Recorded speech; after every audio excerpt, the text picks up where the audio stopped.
السلام عليكم ورحمة الله وبركاته. أنا عاوز أتكلم يا جماعة عن ماتش الأهلي وفيوتشر امبارح. الناس اللي عمالة تنتقد في الأهلي وتنتقد في كولر واللعيبة والكلام ده كله. يا جماعة الراجل ده عبقري والله. الراجل ده ليه رصيد واللعيبة دي ليها رصيد. الراجل يعني عمل كل حاجة في ماتش فيوتشر، بس في لعيبة بتضيع قدام الجون، الراجل هيعمل إيه؟ وبعدين برضه حط في دماغنا يا جماعة، احنا بس عشان احنا كجماهير الأهلي تعودنا إن الأهلي يفوز على طول، التعادل بالنسبة لنا خسارة. تمام. بس هي الكورة كده، مكسب خسارة تعادل، وبعدين احنا بنلاعب فرق مش بنلاعب نفسنا.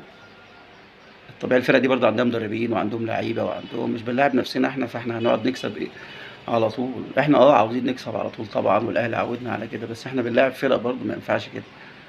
اما بخصوص محمد طاهر بقى، اعتقد لو فضل مستواه على كده يبقى نقعده في النادي يعمل احتفالات بس. يبقى هو ايه، راجل مستشار حفلات، احتفالات بقى بتاع. المهم ايه، ما يلعبش كورة. لكن هو الراجل ممكن عادي، كل لعيب ليه اخفاقات وممكن يرجع لمستواه عادي.